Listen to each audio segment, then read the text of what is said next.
your own interests. You think the Jewish lobby in the United States?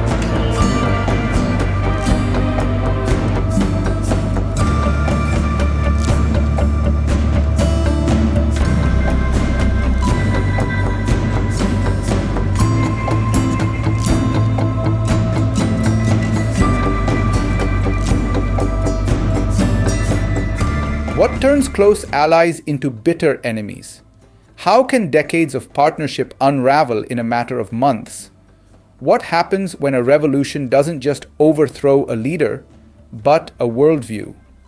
The story of Iran-US relations is a striking case study in geopolitical transformation. For much of the 20th century, Iran and the United States maintained strong, even intimate ties, marked by military cooperation, economic development, and mutual strategic interests. But all that changed in 1979 when the Islamic Revolution overturned not only Iran's monarchy but also its alignment with the West.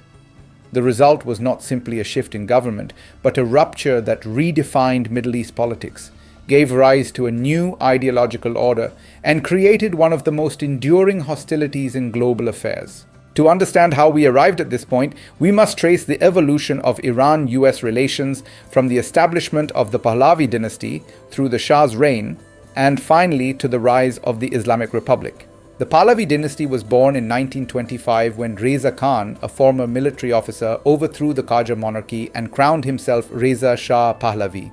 His regime embarked on an ambitious program of modernization, centralization, and secularization. Inspired by Western institutions, Reza Shah sought to transform Iran into a modern state, curbing the power of the clergy and introducing Western-style legal and educational reforms. During this early period, American presence in Iran was minimal but positive. Unlike Britain and the Soviet Union, which were viewed with suspicion due to their colonial histories, the US was seen as a neutral partner. American educators helped establish institutions like the American College of Tehran, and advisors assisted in health, agriculture, and engineering projects. While not yet a dominant power in Iranian affairs, the US laid the groundwork for a future partnership. Iran's strategic position once again made it a pawn in great power politics during World War II. In 1941, British and Soviet forces jointly invaded Iran to secure oil supplies and supply routes to the USSR.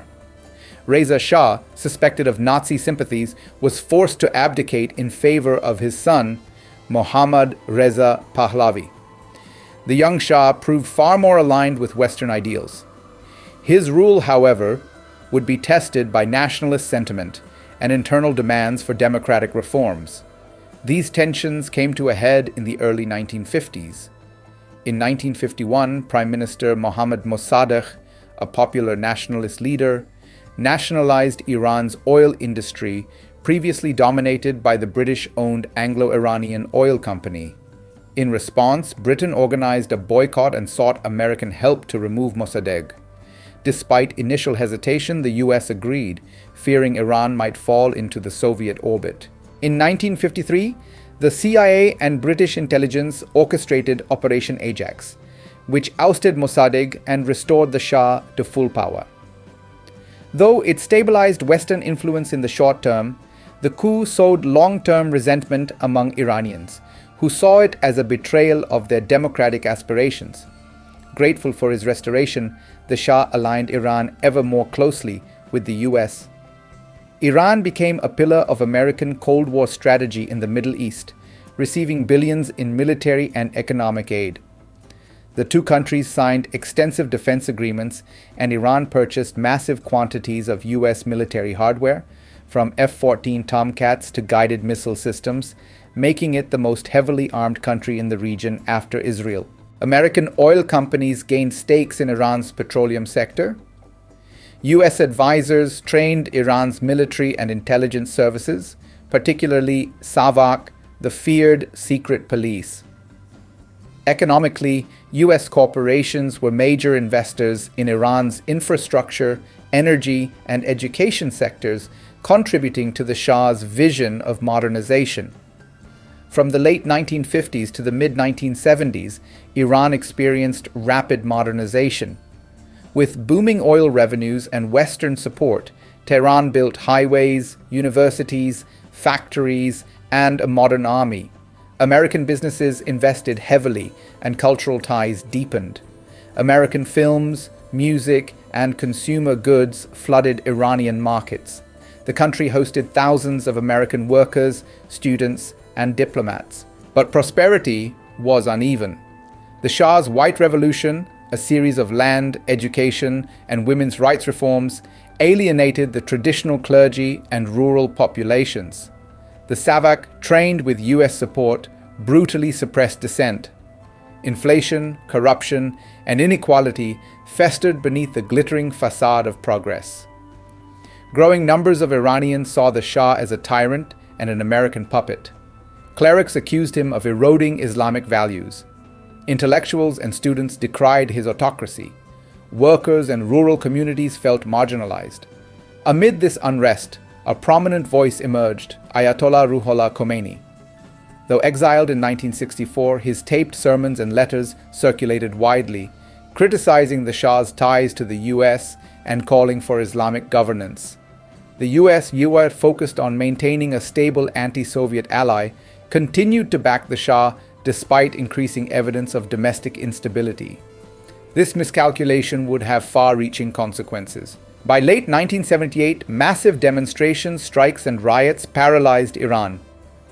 In January 1979, the Shah fled the country, and on February 1st, Ayatollah Khomeini triumphantly returned. Within weeks, he dismantled the monarchy and declared the birth of the Islamic Republic of Iran, ruled by clerics under the principle of guardianship of the Islamic jurist. The new regime viewed the United States not just as the Shah's enabler, but as the source of moral corruption, exploitation, and imperialism. This anger culminated on November 4, 1979, when Iranian students stormed the US Embassy in Tehran, seizing 66 Americans, eventually holding 52 of them hostage for 444 days. The students justified their actions by pointing to US refusal to return the Shah, who had been admitted to New York for cancer treatment. Iran demanded the Shah be extradited to face trial for crimes against the people, including torture and corruption.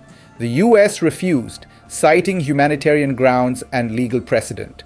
For many Iranians, this refusal symbolized American arrogance and impunity. For Americans, the hostage crisis was a national humiliation. This event marked the irreversible collapse of Iran-US relations. The US severed diplomatic ties, froze Iranian assets, and imposed harsh sanctions. The trauma of the embassy siege shaped American policy for decades. In the years following the revolution, the US and Iran became regional adversaries. The Islamic Republic supported Shia militant groups like Hezbollah and promoted anti-American resistance. The US, meanwhile, deepened its alliances with Iran's Sunni rivals, especially Saudi Arabia. During the Iran-Iraq War from 1980 till 1988, the US provided indirect support to Saddam Hussein, including satellite intelligence and economic assistance, despite Iraq's use of chemical weapons. Iran saw this as further evidence of American hostility. Tensions peaked in 1988 when the USS Vincennes mistakenly shot down Iran Air Flight 655, killing 290 civilians, a tragedy Iran never forgot. To confront US military superiority and extend its regional influence, Iran has cultivated a vast network of non-state armed groups across the Middle East. Collectively referred to as the Axis of Resistance, these proxies have been central to Tehran's strategy of indirect confrontation with the US and its allies. Established in the 1980s with IRGC support, Hezbollah is Iran's most powerful proxy. It has fought US forces, notably in the 1983 Beirut barracks bombing, and remains a central part of Iran's deterrent strategy against Israel and US interests in the Levant. In Iraq, Iran has funded and trained Shia militias, particularly Popular Mobilization Forces, which has launched attacks on US bases and diplomats. During the post-2003 occupation, these militias were responsible for significant American casualties. Iran provides military and logistical support to Yemen's Houthi rebels, who have attacked US-aligned targets and Saudi infrastructure. In recent years, the Houthis have also targeted US naval assets in the Red Sea, prompting military responses. Liwa Fatemiyun and Zainabiyun brigades in Afghanistan and Pakistan, composed of Afghan and Pakistani Shia fighters, were mobilized by Iran to fight in Syria and could be deployed in broader regional conflicts. Palestinian Islamic Jihad and Hamas from Palestine are not exclusively controlled by Iran, but these groups have received Iranian funding and arms, particularly in their confrontations with Israel, a key US ally. These proxies serve multiple Iranian objectives: deterring US attacks, projecting ideological influence, and complicating American presence in the region. For Washington, they represent a diffuse and persistent threat, difficult to counter through conventional means. Despite this hostility, a strange episode unfolded in the mid-1980s. In the Iran-Contra affair, senior US officials covertly sold arms to Iran, then under arms embargo, in the hope of securing the release of American hostages held by Hezbollah in Lebanon. The profits from these sales were illegally funneled to support Contra rebels in Nicaragua. Though the affair revealed elements of back-channel communication, it also highlighted the depth of mistrust and hypocrisy on both sides. The revelation in 1986 damaged US credibility, confirmed Iranian suspicions, and exposed the fragility of any détente. Following the September 11, 2001 attacks, Iran initially offered quiet cooperation. Iranian officials provided intelligence to help the US overthrow the Taliban in Afghanistan, a shared enemy of both nations. Some even discussed regional security frameworks. But this fleeting alignment collapsed when President George W. Bush labeled Iran as part of the axis of evil in 2002. Tehran saw this as a betrayal. The momentary thaw gave way to a new wave of distrust, especially as US forces surrounded Iran by occupying both Afghanistan and Iraq. In 2015, after years of tense negotiations, Iran and 6 world powers, including the US, agreed to the Joint Comprehensive Plan of Action. Under this nuclear deal, Iran limited its enrichment and opened its facilities to international inspections in exchange for sanctions relief. The agreement marked the most significant diplomatic breakthrough in decades. However, in 2018, President Donald Trump unilaterally withdrew from the JCPOA, calling it a bad deal, and reimposed harsh sanctions. Iran gradually resumed parts of its nuclear program, and relations once again deteriorated. This breakdown further deepened Iranian distrust, reinforcing hardliner narratives that the US cannot be trusted even when agreements are reached.